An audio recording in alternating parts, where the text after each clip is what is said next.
ਭਾਈ ਗੁਰਦਾਸ ਸਾਹਿਬ ਜੀ ਦੀਆਂ ਵਾਰਾਂ, ਉਹਨਾਂ ਦੀਆਂ ਰਚਨਾਵਾਂ ਦੇ ਵਿੱਚ ਜੋ ਕਵਿੱਤ ਨੇ, ਇਹਨਾਂ ਨੂੰ ਸਮਝਣ ਤੋਂ ਪਹਿਲਾਂ ਅਸੀਂ ਸੰਖੇਪ ਰੂਪ ਦੇ ਵਿੱਚ ਭਾਈ ਗੁਰਦਾਸ ਸਾਹਿਬ ਜੀ ਦੇ ਬਾਰੇ ਜਾਣ ਲਈਏ।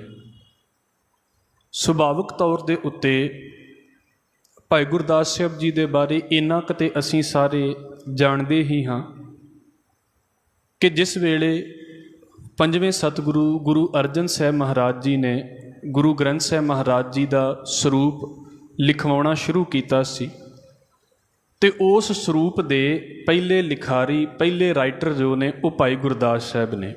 ਇਹ ਮੁੱਖ ਤੌਰ ਦੇ ਉੱਤੇ ਲਗਭਗ ਅਸੀਂ ਜਾਣਦੇ ਹਾਂ। ਇਹ ਰਿਸ਼ਤੇ ਦੇ ਵਿੱਚ ਗੁਰੂ ਅਮਰਦਾਸ ਸਾਹਿਬ ਸੱਚੇ ਪਾਤਸ਼ਾਹ ਜੀ ਦੇ ਭਤੀਜੇ ਲੱਗਦੇ ਸੀ, ਉਹਨਾਂ ਦੇ ਭਰਾ ਦੇ ਪੁੱਤਰ ਸਨ ਭਾਈ ਗੁਰਦਾਸ ਸਾਹਿਬ।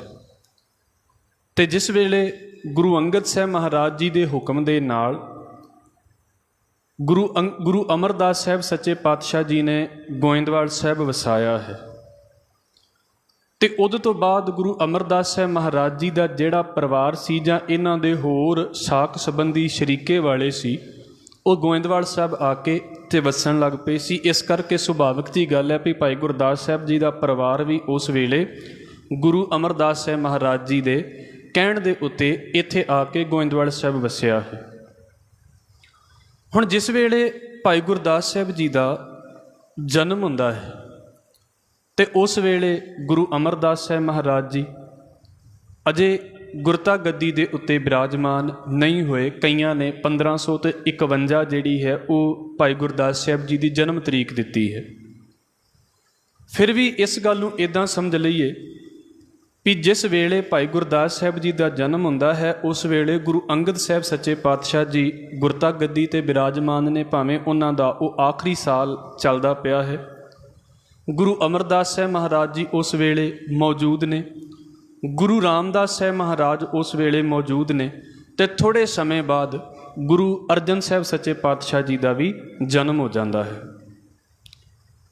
ਅਤੇ ਇਹਨਾਂ ਦੀ ਜਿਹੜੀ ਪੜ੍ਹਾਈ ਹੈ, ਕਿਉਂਕਿ ਗੁਰੂ ਨਾਨਕ ਸਾਹਿਬ ਜੀ ਦੇ ਘਰ ਦੇ ਵਿੱਚੋਂ ਅਸੀਂ ਇਸ ਚੀਜ਼ ਨੂੰ ਵੇਖਾਂਗੇ ਵੀ ਇੱਕ ਚੀਜ਼ ਨੂੰ ਅਸੀਂ ਇਹ ਪੜ੍ਹਦੇ ਹਾਂ ਵੀ ਗੁਰੂ ਅੰਗਦ ਸਾਹਿਬ ਸੱਚੇ ਪਾਤਸ਼ਾਹ ਜੀ ਨੇ ਆਪਣੇ ਕੋਲ ਰਹਿ ਕੇ ਅਤੇ ਪੜ੍ਹਾਉਣਾ ਸ਼ੁਰੂ ਕੀਤਾ ਬੱਚਿਆਂ ਨੂੰ, ਅਤੇ ਉਸ ਵੇਲੇ ਪੜ੍ਹਾਈ ਦਾ ਲੈਵਲ ਕੀ ਹੋਵੇਗਾ ਗੁਰੂ ਘਰ ਦੇ ਵਿੱਚ। ਭਾਈ ਗੁਰਦਾਸ ਸਾਹਿਬ ਜੀ ਦੀ ਪੜ੍ਹਾਈ ਗੁਰੂ ਅਮਰਦਾਸ ਸਾਹਿਬ ਮਹਾਰਾਜ ਜੀ ਦੇ ਕੋਲ, ਗੁਰੂ ਰਾਮਦਾਸ ਸਾਹਿਬ ਮਹਾਰਾਜ ਜੀ ਦੇ ਕੋਲ ਹੁੰਦੀ ਹੈ।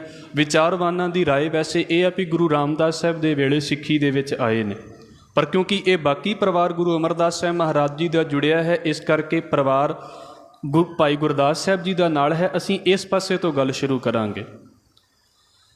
ਅਤੇ ਹੁਣ ਇਹਨਾਂ ਨੇ ਸਭ ਤੋਂ ਪਹਿਲਾਂ ਜੋ ਪੜ੍ਹਾਈ ਕੀਤੀ ਹੈ, ਸੁਭਾਵਿਕ ਜੀ ਗੱਲ ਹੈ ਵੀ ਜਿਹੜੀ ਪੜ੍ਹਾਈ ਗੁਰੂ ਅਰਜਨ ਸਾਹਿਬ ਮਹਾਰਾਜ ਜੀ ਨੂੰ ਕਰਾਈ ਗਈ ਹੈ, ਭਾਈ ਗੁਰਦਾਸ ਸਾਹਿਬ ਜੀ ਨੂੰ ਵੀ ਇਹ ਪੜ੍ਹਾਈ ਕਰਾਈ ਗਈ ਹੈ। ਅਤੇ ਵੈਸੇ ਜਦੋਂ ਅਸੀਂ ਇਸ ਪਾਸੇ ਤੋਂ ਪੜ੍ਹਦੇ ਹਾਂ ਅਤੇ ਰਿਸ਼ਤੇ ਦੇ ਵਿੱਚ ਇਹ ਬੀਬੀ ਭਾਨੀ ਜੀ ਦੇ ਭਰਾ ਲੱਗਦੇ ਨੇ। ਜੇ ਗੁਰੂ ਅਮਰਦਾਸ ਸਾਹਿਬ ਮਹਾਰਾਜ ਜੀ ਦੇ ਭਤੀਜੇ ਲੱਗੇ ਅਤੇ ਬੀਬੀ ਭਾਨੀ ਦੇ ਭਰਾ ਲੱਗਦੇ ਨੇ, ਅਤੇ ਗੁਰੂ ਅਰਜਨ ਸਾਹਿਬ ਸੱਚੇ ਪਾਤਸ਼ਾਹ ਜੀ ਦੇ ਇਹ ਮਾਮਾ ਜੀ ਲੱਗਦੇ ਨੇ ਭਾਈ ਗੁਰਦਾਸ ਸਾਹਿਬ। ਉਮਰ ਦੇ ਵਿੱਚ ਕੋਈ ਜ਼ਿਆਦਾ ਫਰਕ ਨਹੀਂ ਸੀ, ਕਿਉਂਕਿ 1563 ਦੇ ਵਿੱਚ ਗੁਰੂ ਅਰਜਨ ਸਾਹਿਬ ਮਹਾਰਾਜ ਜੀ ਦਾ ਪ੍ਰਕਾਸ਼ ਹੁੰਦਾ ਹੈ। ਉਮਰ ਦੇ ਵਿੱਚ ਕੋਈ ਜ਼ਿਆਦਾ ਫਰਕ ਨਹੀਂ ਹੈ। ਭਾਈ ਗੁਰਦਾਸ ਸਾਹਿਬ ਜੀ ਗੁਰੂ ਰਾਮਦਾਸ ਸਾਹਿਬ ਮਹਾਰਾਜ ਦੇ ਵੇਲੇ, ਗੁਰੂ ਅਮਰਦਾਸ ਸਾਹਿਬ ਮਹਾਰਾਜ ਜੀ ਦੇ ਵੇਲੇ ਚੰਗੀ ਤਰ੍ਹਾਂ ਜੋ ਗੁਰੂ ਨਾਨਕ ਸਾਹਿਬ ਦੇ ਘਰ ਦੀ ਪੜ੍ਹਾਈ ਹੈ, ਗੁਰਮਤਿ ਦਾ ਖਿਆਲ ਹੈ, ਪਹਿਲਾਂ ਉਹਨੂੰ ਸਮਝਦੇ ਨੇ, ਫਿਰ ਉਹਨੂੰ ਜੀਣ ਦੀ ਗੱਲ ਕਰਦੇ ਨੇ, ਅਤੇ ਫਿਰ ਮਹਾਰਾਜ ਜੀ ਉਹਨਾਂ ਨੂੰ ਪ੍ਰਚਾਰ ਦੇ ਲਈ ਭੇਜਦੇ ਨੇ। ਸਰੂਪ ਲਿਖਣ ਦਾ ਸਮਾਂ ਤਾਂ ਗੁਰੂ ਅਰਜਨ ਸਾਹਿਬ ਮਹਾਰਾਜ ਜੀ ਦੇ ਵੇਲੇ ਆਉਂਦਾ ਹੈ। ਉਹਦੇ ਤੋਂ ਪਹਿਲਾਂ ਵੀ ਜਿਸ ਵੇਲੇ ਵੀ ਕਿਤੇ ਲੋੜ ਪੈਂਦੀ ਹੈ, ਗੁਰਮਤਿ ਦੇ ਨਾਲ ਸੰਬੰਧਿਤ ਕੋਈ ਸਵਾਲ ਜਵਾਬ ਜਾਂ ਕਿਤੇ ਕੋਈ ਮਸਲਾ ਖੜਾ ਹੁੰਦਾ ਹੈ, ਤਾਂ ਸਾਡੇ ਸਾਹਮਣੇ ਗੱਲ ਆਉਂਦੀ ਹੈ ਵੀ ਸਤਿਗੁਰੂ ਭਾਈ ਗੁਰਦਾਸ ਸਾਹਿਬ ਨੂੰ ਕਹਿ ਦਿੰਦੇ ਨੇ। ਗੁਰੂ ਹਰਗੋਬਿੰਦ ਸਾਹਿਬ ਤੱਕ ਵੀ ਇਹੋ ਗੱਲ ਚੱਲਦੀ ਰਹਿੰਦੀ ਹੈ, ਜਦੋਂ ਤੱਕ ਉਹ ਜੀਂਦੇ ਰਹਿੰਦੇ ਨੇ, ਵੀ ਹਾਂ ਕੋਈ ਮਸਲਾ ਹੈ, ਸਿੱਖਾਂ ਦਾ ਕੋਈ ਸਵਾਲ ਹੈ, ਅਤੇ ਮਹਾਰਾਜ ਜੀ ਦੇ ਕੋਲ ਭਾਈ ਗੁਰਦਾਸ ਸਾਹਿਬ ਉਸ ਵੇਲੇ ਨੇ, ਅਤੇ ਉਹਨਾਂ ਨੂੰ ਕਹਿ ਦੇਣਾ ਵੀ ਤੁਸੀਂ ਇਹਨੂੰ ਕਲੀਅਰ ਕਰੋ, ਤੁਸੀਂ ਇਹਦਾ ਜਵਾਬ ਦਿਓ। ਇਹਦਾ ਮਤਲਬ ਹੈ ਵੀ ਇੱਕ ਤਾਂ ਗੁਰੂ ਗ੍ਰੰਥ ਸਾਹਿਬ ਮਹਾਰਾਜ ਜੀ ਦੇ ਸਰੂਪ ਲਿਖਣ ਤੋਂ ਬਿਨਾਂ ਵੀ ਜੋ ਉਹਨਾਂ ਦੀ ਸੇਵਾ ਹੈ ਆਗਰੇ ਦੇ ਵਿੱਚ ਜਾਂ ਬਨਾਰਸ ਦੇ ਵਿੱਚ, ਉਹ ਪ੍ਰਚਾਰ ਕਰਨ ਦੇ ਲਈ ਗੁਰੂ ਸਾਹਿਬ ਦੇ ਵੱਲੋਂ ਭੇਜੇ ਗਏ ਨੇ।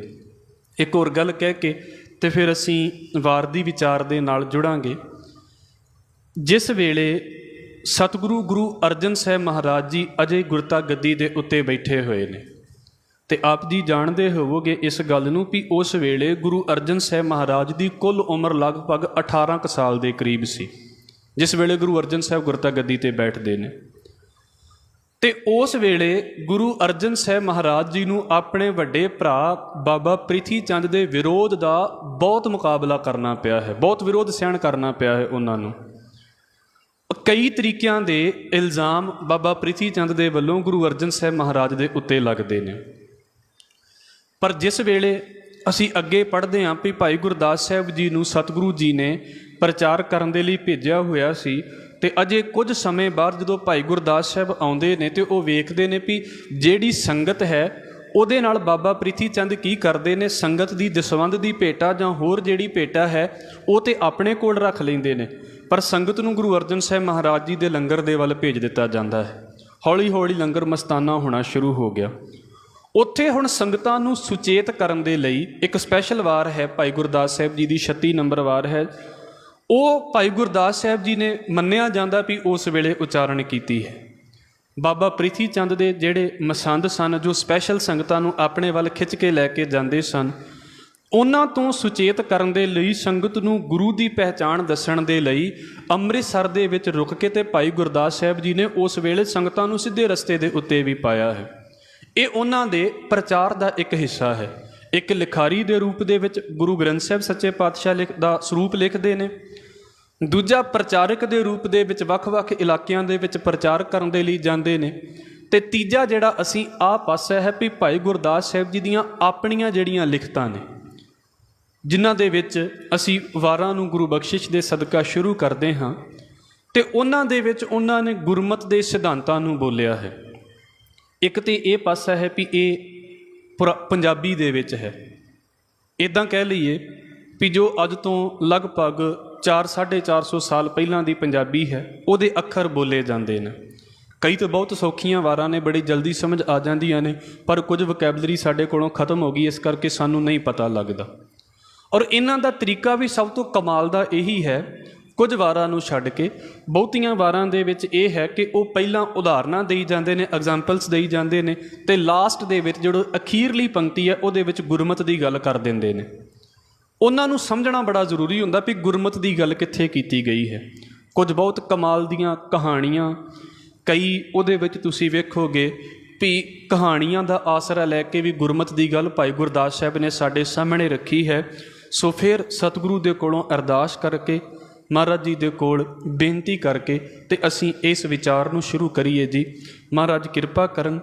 ਪਹਿਲੀ ਪੌੜੀ ਜਿਹੜੀ ਹੈ, ਕਿਉਂਕਿ ਵਾਰ ਆਪ ਜੀ ਆਸਾ ਦੀ ਵਾਰ ਪੜ੍ਹਦੇ ਜੇ, ਵਾਰ ਨੂੰ ਸਮਝ ਲਈਏ ਵੀ ਵਾਰ ਹੁੰਦੀ ਕੀ ਹੈ। ਵਾਰ ਅਸਲ ਦੇ ਵਿੱਚ ਜਦੋਂ ਦੋ ਧਿਰਾਂ ਦੀ, ਦੋ ਗਰੁੱਪਾਂ ਦੀ ਆਪਸ ਦੇ ਵਿੱਚ ਜੰਗ ਹੁੰਦੀ ਸੀ ਨਾ, ਤੇ ਉਹਨਾਂ ਦੇ ਵਿੱਚ ਜਿਹੜੇ ਸੂਰਮੇ ਜਿੱਤ ਕੇ ਆਉਂਦੇ ਸੀ, ਤੇ ਉਹ ਜਦੋਂ ਜਿੱਤ ਕੇ ਆਉਂਦੇ ਸੀ, ਉਹਨਾਂ ਦੇ ਜਿੱਤਣ ਦੇ ਉੱਤੇ ਜੋ ਗੀਤ ਗਾਏ ਜਾਂਦੇ ਸੀ, ਉਹਨਾਂ ਗੀਤਾਂ ਨੂੰ ਸੁਣ ਕੇ ਚੜ੍ਹਦੀ ਕਲਾ ਦੇ ਬੰਦੇ ਦੇ ਮਨ ਦੇ ਖਿਆਲ ਪੈਦਾ ਹੁੰਦੇ ਸਨ। ਉੱਥੋਂ ਵਾਰ ਰੂਪ ਪੈਦਾ ਹੋਇਆ ਹੈ, ਇੱਕ ਕਾਵ ਰੂਪ ਹੈ, ਇਹ ਪੋਇਟਰੀ ਦੀ ਇੱਕ ਕਿਸਮ ਹੈ। ਇੱਦਾਂ ਕਿੱਸਾ ਹੈ ਪੰਜਾਬੀ ਦੇ ਵਿੱਚ ਲਿਖਿਆ ਜਾਂਦਾ ਹੈ, ਇੱਦਾਂ ਵਾਰ ਲਿਖੀ ਜਾਂਦੀ ਹੈ। ਗੁਰੂ ਗ੍ਰੰਥ ਸਾਹਿਬ ਮਹਾਰਾਜ ਦੇ ਅੰਦਰ 22 ਵਾਰਾਂ ਨੇ ਕੁੱਲ। ਭਾਈ ਗੁਰਦਾਸ ਸਾਹਿਬ ਜੀ ਦੀਆਂ 40 ਵਾਰਾਂ ਨੇ। 41ਵੀਂ ਵਾਰ ਉਹ ਗੁਰੂ ਗੋਬਿੰਦ ਸਿੰਘ ਸੱਚੇ ਪਾਤਸ਼ਾਹ ਤੋਂ ਬਾਅਦ ਕਿਸੇ ਹੋਰ ਜਿਹੜਾ ਭਾਈ ਗੁਰਦਾਸ ਸਿੰਘ ਹੈ ਉਹਨਾਂ ਦੇ ਵੱਲੋਂ ਲਿਖੀ ਗਈ ਹੈ, ਇਸ ਕਰਕੇ 40 ਵਾਰਾਂ ਭਾਈ ਗੁਰਦਾਸ ਸਾਹਿਬ ਜੀ ਦੀਆਂ ਨੇ। ਹੁਣ ਤੁਸੀਂ ਆਮ ਵਾਰਾਂ ਜਦੋਂ ਵਾਹਿਗੁਰੂ ਬਖਸ਼ ਲਵੇ, ਆਸਾ ਦੀ ਵਾਰ ਜਿੱਦਾਂ ਆਪਾਂ ਪੜ੍ਹਦੇ ਹਾਂ ਜਾਂ ਉਹਦਾ ਕੀਰਤਨ ਸੁਣਦੇ ਹਾਂ, ਤੇ ਉਹਦੇ ਨਾਲ ਇੱਕ ਲਫ਼ਜ਼ ਵਾਰ-ਵਾਰ ਆਉਂਦਾ ਹੈ, ਜਿਹਨੂੰ ਸ਼ਲੋਕ ਮਹੱਲਾ ਜਾਂ ਮਹੱਲਾ ਤੁਸੀਂ ਵੇਖੋਗੇ ਰਾਗੀ ਸਿੰਘ ਪੜ੍ਹਦੇ ਨੇ। ਫਿਰ ਪੌੜੀ ਸ਼ੁਰੂ ਹੁੰਦੀ ਹੈ, ਤੇ ਉਸ ਪੌੜੀ ਨੂੰ ਤਬਲੇ ਵਾਲਾ ਜਿਹੜਾ ਸਿੰਘ ਹੁੰਦਾ ਹੈ ਦੁਬਾਰਾ ਰਿਪੀਟ ਕਰਦਾ ਹੈ। ਵਾਰ ਦਾ ਅਸਲੀ ਭਾਵ ਪੌੜੀਆਂ ਹੀ ਨੇ। ਇੱਥੇ ਹੁਣ ਜਿੰਨੀਆਂ ਵੀ ਭਾਈ ਗੁਰਦਾਸ ਸਾਹਿਬ ਜੀ ਦੀਆਂ ਵਾਰਾਂ ਅਸੀਂ ਪੜ੍ਹਾਂਗੇ ਨਾ, ਉਹ ਵਾਰਾਂ ਨੇ, ਤੇ ਵਾਰਾਂ ਦੇ ਵਿੱਚ ਪੌੜੀਆਂ ਨੇ, ਸ਼ਲੋਕ ਨਹੀਂ ਨੇ। ਇੱਕ ਵਾਰ ਦੇ ਵਿੱਚ ਲਗਭਗ 21 ਪੌੜੀਆਂ, 20 ਪੌੜੀਆਂ, 40 ਦੇ ਕਰੀਬ ਪੌੜੀਆਂ ਵੀ ਆਉਂਦੀਆਂ ਨੇ। ਪਹਿਲੀ ਵਾਰ ਲਗਭਗ ਇਹ ਇੱਦਾਂ ਦੀ ਹੈ। ਇਹਨਾਂ ਦੇ ਵਿੱਚੋਂ ਅਸੀਂ ਪਹਿਲੀ ਪੌੜੀ ਨੂੰ ਸਮਝਣਾ ਸ਼ੁਰੂ ਕਰਨਾ ਹੈ। ਪਹਿਲੀ ਪੌੜੀ ਦਾ ਜਿਹੜਾ ਹੈਡਿੰਗ ਹੈ ਉਹ ਹੈ ਮੰਗਲਾਚਰਨ, ਜਿਹੜਾ ਤੁਹਾਡੇ ਸਾਹਮਣੇ ਲਿਖਿਆ ਆ ਰਿਹਾ ਹੈ। ਮੰਗਲਚਰਨ ਦਾ ਮਤਲਬ ਹੀ ਇਹ ਹੈ, ਜਦੋਂ ਅਸੀਂ ਕਿਸੇ ਗ੍ਰੰਥ ਨੂੰ ਸ਼ੁਰੂ ਕਰਦੇ ਹਾਂ ਲਿਖਣਾ, ਤੇ ਆਪਣੇ ਇਸ਼ਟ ਨੂੰ ਯਾਦ ਕੀਤਾ ਜਾਂਦਾ ਹੈ, ਵਾਹਿਗੁਰੂ ਨੂੰ ਯਾਦ ਕੀਤਾ ਜਾਂਦਾ ਹੈ। ਇਹ ਤਿੰਨ ਤਰੀਕਿਆਂ ਦੇ ਮੰਗਲ ਹੁੰਦੇ ਨੇ। ਇੱਕ ਮੰਗਲ ਉਹ ਨੇ ਜਿਹਦੇ ਵਿੱਚ ਜੋ ਅਸੀਂ ਬੋਲਣਾ ਹੋਵੇ ਉਹਦੇ ਬਾਰੇ ਦੱਸਿਆ ਜਾਂਦਾ, ਜਿਹਨੂੰ ਅੱਜ ਦੀ ਬੋਲੀ ਦੇ ਵਿੱਚ ਇੱਕ ਭੂਮਿਕਾ ਕਹਿ ਦਿੱਤਾ ਜਾਂਦਾ ਹੈ ਕਿ ਜੋ ਮੈਂ ਗੱਲ ਕਰਨੀ ਹੈ ਉਹਨੂੰ ਪਹਿਲਾਂ ਛੋਟਾ ਜਿਹਾ ਡਿਸਕ੍ਰਾਈਬ ਕਰ ਦਿੱਤਾ ਜਾਂਦਾ ਹੈ। ਜਿੱਦਾਂ ਇੱਦਾਂ ਕਹਿ ਲਈਏ ਵੀ ਇੱਕ ਓੰਕਾਰ ਤੋਂ ਲੈ ਕੇ ਗੁਰਪ੍ਰਸਾਦ ਦੀ ਵਿਆਖਿਆ ਪੂਰੇ ਗੁਰੂ ਗ੍ਰੰਥ ਸਾਹਿਬ ਮਹਾਰਾਜ ਦੇ ਵਿੱਚ ਹੈ, ਪਰ ਨਾਲ ਕੀ ਹੈ ਉਹ ਫਿਰ ਮੰਗਲ ਰੂਪ ਬਣਾ ਦਿੱਤਾ ਹੈ। ਇੱਕ ਫਿਰ ਹੁੰਦਾ ਹੈ ਜਿਹਦੇ ਵਿੱਚ ਆਸ਼ੀਰਵਾਦ ਮੰਗਿਆ ਜਾਂਦਾ ਹੈ ਉਹ ਵੀ ਮੰਗਲ ਹੈ ਕਿ ਅਸੀਂ ਅਰਦਾਸ ਕਰਦੇ ਹਾਂ ਵੀ ਆਹ ਗੱਲ ਜੋ ਅਸੀਂ ਸ਼ੁਰੂ ਕਰਨ ਲੱਗੇ ਹਾਂ, ਇੱਕ ਇਹ ਹੈ। ਫਿਰ ਇਹਦੇ ਤੋਂ ਇਲਾਵਾ ਇੱਕ ਮੰਗਲ ਜਿਹੜਾ ਹੁੰਦਾ ਹੈ ਜਿਹਦੇ ਵਿੱਚ ਇਸ਼ਟ ਨੂੰ ਯਾਦ ਕੀਤਾ ਜਾਂਦਾ ਹੈ, ਜੋ ਆਪ ਜੀ ਦੇ ਸਾਹਮਣੇ ਹੈ। ਹੁਣ ਵੇਖੋ, ਨਮਸਕਾਰ ਗੁਰਦੇਵ ਕੋ ਸਤਨਾਮ ਜਿਸ ਮੰਤਰ ਸੁਣਾਇਆ। ਭਾਈ ਗੁਰਦਾਸ ਸਾਹਿਬ ਜੀ ਦੀ ਵਾਰਾਂ ਦੀ, ਉਹਨਾਂ ਦੀ ਰਚਨਾ ਦੀ ਇਹ ਪਹਿਲੀ ਪੰਕਤੀ ਹੈ। ਅਤੇ ਪਹਿਲੀ ਪੰਕਤੀ ਦੇ ਵਿੱਚ ਹੀ ਇਹ ਗੱਲ ਹੈ ਵੀ ਗੁਰੂ ਸਾਹਿਬਾਨ ਨੂੰ ਸਾਡੀ ਨਮਸਕਾਰ ਹੈ। ਮੈਂ ਜਿਹੜਾ ਟੀਕਾ ਜਿਹਦੇ ਤੋਂ ਇਹ ਵਿਆਖਿਆ ਆਪ ਜੀ ਦੇ ਅੱਗੇ ਰੱਖਦਾ ਪਿਆ ਹਾਂ, ਇਹ ਵੀ ਬੇਨਤੀ ਕਰ ਦੇਵਾਂ ਕਿਉਂਕਿ ਦੱਸਣਾ ਸਾਡੇ ਲਈ ਜ਼ਰੂਰੀ ਹੋ ਜਾਂਦਾ ਹੈ। ਭਾਈ ਵੀਰ ਸਿੰਘ ਜੀ ਦਾ ਨਾਮ ਆਪ ਜੀ ਨੇ ਸੁਣਿਆ ਹੈ ਅਤੇ ਮੈਂ ਪੜ੍ਹਦਾ ਪਿਆ ਸੀ ਇਹਦੇ ਵਿੱਚ ਹੀ, ਉਹਨਾਂ ਦੇ ਨਾਨਾ ਜੀ ਨੇ ਸਰਦਾਰ ਹਜ਼ਾਰਾ ਸਿੰਘ ਜੀ, ਅਤੇ ਲਗਭਗ ਉਹਨਾਂ ਨੇ ਨਾ ਇਹਨਾਂ ਵਾਰਾਂ ਦਾ ਟੀਕਾ ਕੀਤਾ ਹੈ, ਇਹ 40 ਵਾਰਾਂ ਦਾ। ਅਤੇ ਉਹ ਲਿਖਦੇ ਨੇ ਵੀ ਉਹ ਸੋਚਦੇ ਸੀ ਵੀ ਉਹਨਾਂ ਦੀ ਜ਼ਿੰਦਗੀ ਦੇ ਵਿੱਚ, ਵੇਖੋ ਰੱਬ ਨੂੰ ਵੀ ਕੁਝ ਗੱਲਾਂ ਕਿੱਦਾਂ ਮਨਜ਼ੂਰ ਹੁੰਦੀਆਂ ਨੇ। 40 ਵਾਰਾਂ ਦਾ ਟੀਕਾ ਕੋਈ ਛੋਟਾ ਸਮਾਂ ਨਹੀਂ ਹੁੰਦਾ। ਆਪਾਂ ਨੂੰ ਜੇ ਮਾਲਕ ਨੇ ਤੰਦਰੁਸਤੀ ਬਖਸ਼ੀ ਤਾਂ ਆਪਾਂ ਵੇਖਿਓ ਕਿੰਨਾ ਸਮਾਂ ਸਾਨੂੰ ਵਿਚਾਰ ਕਰਦਿਆਂ ਲੱਗ ਜਾਂਦਾ ਹੈ। ਔਰ ਜਿਨ੍ਹਾਂ ਨੇ ਉਹਨੂੰ ਸਪੈਸ਼ਲ ਅਰਥ ਵੇਖਣੇ ਨੇ, ਕਿੰਨੀ ਥਾਵਾਂ ਤੋਂ ਪੜ੍ਹ ਕੇ ਕਰਨਾ, ਅਤੇ ਜ਼ਿੰਦਗੀ ਦਾ ਇੱਕ ਖਾਸ ਸਮਾਂ ਲੱਗ ਜਾਂਦਾ। ਉਹਨਾਂ ਨੇ ਵਾਰਾਂ ਦਾ ਟੀਕਾ ਕਰ ਲਿਆ। ਉਹ ਕਹਿੰਦੇ ਵੀ ਚਾਹੁੰਦੇ ਸੀ ਵੀ ਉਹਨਾਂ ਦੇ ਜਿਉਂਦੇ ਜੀ ਇਹ ਛਪ ਜਾਵੇ, ਪ੍ਰਿੰਟ ਹੋ ਜਾਵੇ। ਅੱਜ ਤੋਂ 100 ਸਾਲ ਪਹਿਲਾਂ ਤਾਂ ਪ੍ਰਿੰਟਿੰਗ ਵੀ ਏਡੀ ਸੌਖੀ ਨਹੀਂ ਸੀ। ਕਹਿੰਦੇ ਪਰ ਕੁਦਰਤ ਨੂੰ ਕੁਝ ਹੋਰ ਹੀ ਮਨਜ਼ੂਰ ਸੀ। ਕੁਝ ਕੁ ਜਿਹੜਾ ਹਿੱਸਾ ਹੈ ਨਾ ਇਹਦਾ ਪ੍ਰਿੰਟ ਹੋਇਆ, ਉਹਨਾਂ ਦੇ ਜਿਉਂਦੇ ਜੀ ਪੂਰਾ ਪ੍ਰਿੰਟ ਨਹੀਂ ਹੋ ਸਕਿਆ। ਇਹ ਵੀ ਵੇਖੋ, ਜਿਹਨੇ ਲਿਖਿਆ ਹੈ ਉਹਨੇ ਆਪਣੀ ਜ਼ਿੰਦਗੀ ਦੇ ਵਿੱਚ ਉਹਨੂੰ ਪ੍ਰਿੰਟ ਹੋਏ ਨੂੰ ਵੇਖਿਆ ਹੀ ਨਹੀਂ, ਅਤੇ ਫਿਰ ਵੀ ਅਸੀਂ ਉਹਨਾਂ ਦੇ ਚਰਨਾਂ ਦੇ ਉੱਤੇ ਵੀ ਨਮਸਕਾਰ ਕਰਦੇ ਹਾਂ ਜਿਨ੍ਹਾਂ ਨੇ ਸਾਨੂੰ ਇਹ ਸੁੱਖ ਦੇ ਦਿੱਤਾ ਵੀ ਅਸੀਂ ਅਰਥਾਂ ਨੂੰ ਨੇੜੇ ਕਰਕੇ ਸਮਝ ਲਈਏ। ਪੰਡਿਤ ਹਜ਼ਾਰਾ ਸਿੰਘ, ਭਾਈ ਵੀਰ ਸਿੰਘ ਦੇ ਨਾਨਾ ਜੀ। ਅਤੇ ਇਸ ਤੋਂ ਇਲਾਵਾ ਜੇ ਕੋਸ਼ਿਸ਼ ਹੋਵੇਗੀ ਤਾਂ ਡਾਕਟਰ ਹਰਬੰਸ ਸਿੰਘ ਹੋਣੀ ਨੇ, ਉਹਨਾਂ ਦੀ ਅਸੀਂ ਵਿਚਾਰ ਨੂੰ ਨਾਲ ਲੈ ਕੇ ਚੱਲਾਂਗੇ। ਇਹ ਮੈਂ ਇਸ ਕਰਕੇ ਦੱਸਦਾ ਪਿਆ ਹਾਂ ਕਿ ਮਹਾਰਾਜ ਜੀ ਦੇ ਕੋਲੋਂ ਡਰ ਕੇ ਕਹਿਣਾ ਹਾਂ, ਮੈਂ ਜੇਕਰ ਕਿਸੇ ਦਾ ਹਵਾਲਾ ਲੈ ਕੇ ਅਤੇ ਉਹਦਾ ਨਾਮ ਨਹੀਂ ਲੈਂਦਾ ਤਾਂ ਮੈਨੂੰ ਇਹ ਚੋਰੀ ਲੱਗਦੀ ਹੈ। ਇਸ ਕਰਕੇ ਕਿ ਮੈਂ ਨਹੀਂ ਚਾਹੁੰਦਾ ਵੀ ਜਿਹਦੀ ਗੱਲ ਮੈਂ ਬੋਲਾਂ ਮੈਂ ਕਹਾਂ ਵੀ ਮੇਰੀ ਗੱਲ ਹੈ। ਜੋ ਮੇਰੀ ਹੋਵੇਗੀ ਉਹਦੇ ਵਿੱਚ ਮੈਂ ਦੱਸ ਦੇਵਾਂਗਾ, ਜੋ ਮੇਰੀ ਨਹੀਂ ਹੈ ਲਗਭਗ ਕੋਸ਼ਿਸ਼ ਇਹ ਹੋਈ ਆ ਵੀ ਉਹਦਾ ਨਾਮ ਲੈ ਕੇ ਦੱਸਾਂਗਾ ਵੀ ਹਾਂ ਇਸ ਬੰਦੇ ਨੇ ਆਹ ਗੱਲ ਬੋਲੀ ਹੈ। ਕਿਉਂਕਿ ਅੱਜ ਕੱਲ੍ਹ ਇੱਕ ਇਹ ਵੀ ਪ੍ਰਵਿਰਤੀ ਚੱਲਦੀ ਪਈ ਹੈ, ਬਹੁਤੇ ਬੰਦੇ ਗੁਰੂ ਨਾਨਕ ਦਾ ਨਾਮ ਨਹੀਂ ਲੈਂਦੇ, ਮਸ਼ਹੂਰ ਗੁਰੂ ਨਾਨਕ ਸਾਹਿਬ ਤੋਂ ਜ਼ਿਆਦਾ ਹੋਣਾ ਚਾਹੁੰਦੇ ਨੇ। ਬਹੁਤੇ ਬੰਦੇ ਜਿਨ੍ਹਾਂ ਕਿਤਾਬਾਂ ਨੂੰ ਪੜ੍ਹਦੇ ਨੇ ਉਹਨਾਂ ਦਾ ਨਾਮ ਨਹੀਂ ਲੈਂਦੇ, ਉਹਨਾਂ ਦੇ ਲਿਖਾਰੀਆਂ ਨਾਲੋਂ ਆਪ ਜ਼ਿਆਦਾ ਮਸ਼ਹੂਰ ਹੋ ਜਾਣਾ ਚਾਹੁੰਦੇ ਨੇ। ਇਸ ਕਰਕੇ ਵਾਹਿਗੁਰੂ ਬਖਸ਼ ਲਵੇ, ਜਿਹਦਾ ਵੀ ਜਿੰਨੇ ਵੀ ਤੁਹਾਡੀ ਪੜ੍ਹਾਈ ਦੇ ਵਿੱਚ ਯੋਗਦਾਨ ਪਾਇਆ ਹੁੰਦਾ ਹੈ, ਚਾਹੇ ਉਹ ਛੋਟੇ ਤੋਂ ਛੋਟਾ ਹੈ, ਉਹਦਾ ਨਾਮ ਜ਼ਰੂਰ ਲੈਣਾ ਚਾਹੀਦਾ ਹੈ। ਅਗਲੇ ਨੂੰ ਵੀ ਮਾਣ ਹੁੰਦਾ ਹੈ ਵੀ ਘੱਟੋ ਘੱਟ ਸਾਡਾ ਨਾਮ ਬੋਲਿਆ ਜਾਂਦਾ ਹੈ, ਨਹੀਂ ਤਾਂ ਰਾਈਟਰਾਂ ਦੇ ਨਾਮ ਤਾਂ ਆਉਂਦੇ ਹੀ ਨਹੀਂ ਸਾਹਮਣੇ। ਵਾਹਿਗੁਰੂ ਕਿਰਪਾ ਕਰੇ। ਇਹ ਇੱਕ ਵੱਖਰਾ ਵਿਸ਼ਾ ਹੈ। ਨਮਸਕਾਰ ਗੁਰਦੇਵ ਕੋ, ਇਹਨਾਂ ਨੇ ਇੱਕ ਗੱਲ ਲਿਖੀ ਹੈ ਭਾਈ ਹਜ਼ਾਰਾ ਸਿੰਘ ਹੋਣਾ ਨੇ, ਕਹਿੰਦੇ ਵੀ ਅਸਲ ਦੇ ਵਿੱਚ ਜਦੋਂ ਅਸੀਂ ਦਰਖਤ ਨੂੰ ਪਾਣੀ ਲਗਾਉਂਦੇ ਹਾਂ ਨਾ, ਅਤੇ ਉਹਦਾ ਇੱਕੋ ਇੱਕ ਨਿਯਮ ਹੈ ਵੀ ਅਸੀਂ ਜੜ੍ਹ ਨੂੰ ਪਾਣੀ ਲਾਉਂਦੇ ਹਾਂ, ਅਤੇ ਜਦੋਂ ਜੜ੍ਹ ਨੂੰ ਪਾਣੀ ਲੱਗਦਾ ਤਾਂ ਆਪਣੇ ਆਪ ਹੀ ਸਾਰੇ ਦਰਖਤ ਨੂੰ ਪਾਣੀ ਲੱਗ ਜਾਂਦਾ। ਅਸੀਂ ਇਹ ਨਹੀਂ ਕਦੀ ਕਰਦੇ ਵੀ ਪੱਤੇ ਨੂੰ ਪਾਣੀ ਲਾਉਣਾ ਹੈ ਜਾਂ ਟਾਹਣੀਆਂ ਨੂੰ ਪਾਣੀ ਲਾਉਣਾ, ਜੜ੍ਹ ਨੂੰ ਪਾਣੀ ਲਾਇਆ ਸਾਰੇ ਦਰਖਤ ਨੂੰ ਪਾਣੀ ਲੱਗ ਗਿਆ। ਹੁਣ ਗੁਰੂ ਸਾਹਿਬਾਨ ਦੀ ਗੱਲ ਭਾਈ ਗੁਰਦਾਸ ਸਾਹਿਬ ਨੇ ਕੀਤੀ ਹੈ, ਅਤੇ ਉਹਨਾਂ ਦੇ ਉਮਰ ਦੇ ਵਿੱਚ 6 ਗੁਰੂ ਸਾਹਿਬਾਨ ਹੋ ਚੁੱਕੇ ਨੇ। ਭਾਈ ਗੁਰਦਾਸ ਸਾਹਿਬ ਗੁਰੂ ਹਰਗੋਬਿੰਦ ਸਾਹਿਬ ਮਹਾਰਾਜ ਜੀ ਦੇ ਵੇਲੇ ਚੜ੍ਹਾਈ ਕੀਤੇ ਸਨ। ਜਨਮ ਉਹਨਾਂ ਦਾ ਗੁਰੂ ਅਮਰਦਾਸ ਸਾਹਿਬ ਮਹਾਰਾਜ ਦੇ ਵੇਲੇ ਹੋਇਆ, ਅਤੇ ਗੁਰੂ ਨਾਨਕ ਸਾਹਿਬ ਦੇ ਘਰ ਦੇ ਬਾਰੇ ਉਹ ਜਾਣਿਆ। ਇੱਦਾਂ 6 ਗੁਰੂ ਸਾਹਿਬਾਨ ਦੇ ਬਾਰੇ ਭਾਈ ਗੁਰਦਾਸ ਸਾਹਿਬ ਜਾਣਦੇ ਨੇ, ਪਰ ਜ਼ਿਕਰ ਉਹਨਾਂ ਨੇ ਕੀਤਾ ਹੈ ਗੁਰੂ ਨਾਨਕ ਸਾਹਿਬ ਸੱਚੇ ਪਾਤਸ਼ਾਹ ਜੀ ਦਾ। ਉਹ ਕਹਿੰਦੇ ਨੇ ਕਿ ਅਸਲ ਦੇ ਵਿੱਚ ਜਿੱਦਾਂ ਦਰਖਤ ਦੀ ਜੜ੍ਹ ਨੂੰ ਪਾਣੀ ਲਾਈਏ ਤਾਂ ਸਾਰੇ ਦਰਖਤ ਨੂੰ ਪਾਣੀ ਲੱਗ ਜਾਂਦਾ ਨਾ, ਗੁਰੂ ਨਾਨਕ ਸਾਹਿਬ ਸੱਚੇ ਪਾਤਸ਼ਾਹ ਸਾਡਾ ਰੂਟ ਹੈ, ਸਾਡੀ ਜੜ੍ਹ ਹੈ ਸਾਰਿਆਂ ਦੀ। ਜਦੋਂ ਅਸੀਂ ਗੁਰੂ ਨਾਨਕ ਸਾਹਿਬ ਨੂੰ ਯਾਦ ਕਰ ਲੈਂਦੇ ਹਾਂ ਨਾ, ਅਤੇ ਫਿਰ ਅਸੀਂ ਆਪਣੇ ਆਪ ਹੀ ਬਾਕੀ ਗੁਰੂ ਸਾਹਿਬਾਨ ਨੂੰ ਵੀ ਯਾਦ ਕਰ ਲੈਂਦੇ ਹਾਂ, ਕਿਉਂਕਿ ਬਾਕੀ ਗੁਰੂ ਸਾਹਿਬ ਗੁਰੂ ਨਾਨਕ ਤੋਂ ਵੱਖ ਨਹੀਂ ਨੇ, ਬਾਕੀ ਉਸੇ ਰੂਪ ਦੇ ਵਿੱਚ ਨੇ। ਇਹਦਾ ਮਤਲਬ ਇਹ ਨਹੀਂ ਵੀ ਅਸੀਂ ਇਹ ਕਹਿ ਦਈਏ ਵੀ ਬਾਕੀਆਂ ਦਾ ਨਾਮ ਲੈਣ ਦੀ ਲੋੜ ਨਹੀਂ, ਨਾਮ ਲੈਣਾ ਹੈ ਜਿੰਨਾ ਲਿਆ ਜਾਵੇ, ਪਰ ਇੱਥੇ ਇੱਕ ਪਾਸਾ ਇਹ ਹੈ, ਨਮਸਕਾਰ ਗੁਰਦੇਵ ਕੋ, ਗੁਰੂਦੇਵ ਨੂੰ, ਸਤਿਗੁਰੂ ਗੁਰੂ ਨਾਨਕ ਸਾਹਿਬ ਸੱਚੇ ਪਾਤਸ਼ਾਹ ਨੂੰ ਸਾਡੀ ਨਮਸਕਾਰ ਹੈ। ਤੇ ਨਮਸਕਾਰ ਕਿਉਂ ਹੈ? ਸਤਨਾਮ ਜਿਸ ਮੰਤਰ ਸੁਣਾਇਆ, ਜਿਨ੍ਹਾਂ ਸਾਨੂੰ ਸੱਚੇ ਨਾਮ ਦਾ ਮੰਤਰ ਸੁਣਾ ਦਿੱਤਾ ਹੈ, ਭਾਵ ਕਿ ਆ ਬਾਣੀ ਦੀ ਦਾਤ ਦੇ ਦਿੱਤੀ ਹੈ। ਇੱਕ ਬਚਨ ਆਪ ਜੀ ਦੇ ਅੱਗੇ ਰੱਖ ਦੇਵਾਂ। ਪਿਆਰਾ ਸਿੰਘ ਪਦਮ ਹੋਣਾ ਨੇ ਇੱਕ ਗੱਲ ਲਿਖੀ ਹੈ ਤੇ ਵੀ ਗੁਰੂ ਗੋਬਿੰਦ ਸਿੰਘ ਸੱਚੇ ਪਾਤਸ਼ਾਹ ਇਸ ਕਰਕੇ ਸੱਚੇ ਪਾਤਸ਼ਾਹ ਨਹੀਂ ਹੈ ਵੀ ਸਾਨੂੰ ਸਵਰਗਾਂ ਦੇ ਲਾਰੇ ਲਾ ਕੇ ਗਿਆ ਵੀ ਤੁਸੀਂ ਖਤਮ ਹੋ ਜਾਵੋਗੇ ਤੇ ਤੁਹਾਨੂੰ ਸਵਰਗ ਦੇ ਵਿੱਚ ਆ ਮਿਲੇਗਾ। ਉਹ ਇਸ ਕਰਕੇ ਸਾਡਾ ਸੱਚਾ ਪਾਤਸ਼ਾਹ ਨਹੀਂ ਹੈ। ਉਹ ਇਸ ਕਰਕੇ ਸਾਡਾ ਸੱਚਾ ਪਾਤਸ਼ਾਹ ਹੈ, ਸਾਨੂੰ ਇਸ ਜ਼ਿੰਦਗੀ ਦੀ ਸਰਦਾਰੀ ਬਖਸ਼ ਕੇ ਗਿਆ ਹੈ। ਸਾਨੂੰ ਇਸ ਜ਼ਿੰਦਗੀ ਦੇ ਵਿੱਚ ਸਰਦਾਰ ਬਣਾ ਕੇ ਗਿਆ ਹੈ ਕਿ ਜਿਨ ਕੀ ਜਾਤ ਪਾਤ ਕੁਲ ਮਾਹੀ, ਸਰਦਾਰੀ ਨਾ ਭਈ ਕਤਾਹੀ, ਤਿਨਹੀ ਕੋ ਸਰਦਾਰ ਬਣਾਉ, ਤਬੈ ਗੋਬਿੰਦ ਸਿੰਘ ਨਾਮ ਕਹਾਉ। ਉਹ ਸਾਨੂੰ ਸਵਰਗਾਂ ਦੇ ਲਾਲਚ ਨਹੀਂ ਦੇ ਕੇ ਗਿਆ ਜਿੱਦਾਂ ਬਾਕੀਆਂ ਨੇ ਦਿੱਤੇ ਨੇ। ਇਸ ਕਰਕੇ ਗੁਰੂ ਗੋਬਿੰਦ ਸਿੰਘ ਮਹਾਰਾਜ ਸਾਡਾ ਇੱਥੋਂ ਦਾ ਸੱਚਾ ਪਾਤਸ਼ਾਹ ਹੈ। ਹੁਣ ਗੁਰੂ ਨਾਨਕ ਸਾਹਿਬ ਨੇ ਸਾਨੂੰ ਇਹ ਨਹੀਂ ਕਿਹਾ ਵੀ ਮੇਰੇ ਕੱਪੜਿਆਂ ਦੇ ਨਾਲ ਜੁੜ ਜਿਓ। ਗੁਰੂ ਨਾਨਕ ਸਾਹਿਬ ਨੇ ਇਹ ਨਹੀਂ ਕਿਹਾ ਵੀ ਮੇਰੇ ਘਰਾਂ ਦੇ ਨਾਲ ਜੁੜ ਜਿਓ। ਮਹਾਰਾਜ ਨੇ ਕੀ ਕਿਹਾ? ਬਾਣੀ ਦੇ ਨਾਲ ਜੁੜ ਜਿਓ। ਸਾਡੇ ਕੋਲ ਇੱਕੋ ਚੀਜ਼ ਇੱਦਾਂ ਦੀ ਹੈ ਜਿਹੜੀ ਉਸ ਵੇਲੇ ਜਿਹੜੇ ਗੁਰੂ ਨਾਨਕ ਸਾਹਿਬ ਦੇ ਵੇਲੇ ਹਾਜ਼ਰ ਸਿੱਖ ਨੇ, ਜਿਨ੍ਹਾਂ ਨੇ ਇਹਨਾਂ ਅੱਖਾਂ ਦੇ ਨਾਲ ਮਹਾਰਾਜ ਜੀ ਦੇ ਦਰਸ਼ਨ ਕੀਤੇ ਨੇ, ਸਾਰਿਆਂ ਦੇ ਚਰਨਾਂ 'ਤੇ ਨਮਸਕਾਰ। ਜਿੰਨਿਆਂ ਨੇ ਵੀ ਗੁਰੂ ਨਾਨਕ ਸਾਹਿਬ ਦੇ ਦਰਸ਼ਨ ਕੀਤੇ ਉਹਨਾਂ ਦੇ ਕੋਲ ਵੀ ਇੱਕ ਚੀਜ਼ ਸੀ, ਗੁਰੂ ਨਾਨਕ ਸਾਹਿਬ ਦੀ ਬਾਣੀ। ਅਤੇ ਮਹਾਰਾਜ ਨੇ ਸਾਨੂੰ ਵਾਂਝੇ ਨਹੀਂ ਰੱਖਿਆ ਉਸ ਚੀਜ਼ ਤੋਂ ਵੀ ਜੋ ਚੀਜ਼ ਉਹਨਾਂ ਦੇ ਕੋਲ ਆ ਗਈ ਆ ਤੁਹਾਡੇ ਕੋਲ ਨਹੀਂ ਆਵੇਗੀ। ਜੇ ਜਪਜੀ ਸਾਹਿਬ ਉਹਨਾਂ ਦੇ ਕੋਲ ਤੇ ਜਪਜੀ ਸਾਹਿਬ ਮਹਾਰਾਜ ਨੇ ਸਾਨੂੰ ਬਖਸ਼ ਦਿੱਤਾ ਹੈ। ਇਸ ਕਰਕੇ ਭਾਈ ਗੁਰਦਾਸ ਸਾਹਿਬ ਕਹਿੰਦੇ ਮੈਂ ਗੁਰੂ ਨਾਨਕ ਸਾਹਿਬ ਨੂੰ ਨਮਸਕਾਰ ਕਰਦਾ ਹਾਂ, ਜਿਹਨੇ ਸਾਨੂੰ ਚੀਜ਼ਾਂ ਨਾਲ ਨਹੀਂ ਜੋੜਿਆ, ਜਿਹਨੇ ਸਾਨੂੰ ਆਪਣੇ ਮੰਤਰ ਦੇ ਨਾਲ ਜੋੜਿਆ ਹੈ, ਜਿਹਨੇ ਸਾਨੂੰ ਆਪਣੀ ਬਾਣੀ ਦੇ ਨਾਲ ਜੋੜਿਆ ਹੈ। ਇਸ ਕਰਕੇ ਸ਼ੁਕਰਗੁਜ਼ਾਰ ਸਤਿਗੁਰੂ ਦਾ ਹੋਣਾ ਚਾਹੀਦਾ ਹੈ।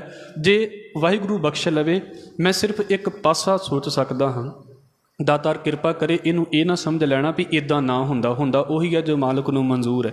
ਅਸੀਂ ਕਦੀ ਸੋਚ ਕੇ ਵੇਖੀਏ ਵੀ ਜੇ ਭਲਾ ਸਾਡੇ ਕੋਲ ਗੁਰੂ ਨਾਨਕ ਸਾਹਿਬ ਮਹਾਰਾਜ ਜੀ ਦੀ ਬਾਣੀ ਨਾ ਹੋਵੇ, ਬਖਸ਼ ਲਵੇ, ਹੋਣੀ ਚਾਹੀਦੀ ਹੈ, ਸਾਡੀ ਜ਼ੁਬਾਨ ਦੇ ਉੱਤੇ ਹੋਣੀ ਚਾਹੀਦੀ ਹੈ। ਜੇ ਨਾ ਹੁੰਦੀ ਤੇ ਮਾਫ਼ ਕਰਨਾ, ਗੁਰੂ ਨਾਨਕ ਸਾਹਿਬ ਦੇ ਨਾਲ ਸਾਡੀ ਕੀ ਸਾਂਝ ਸੀ?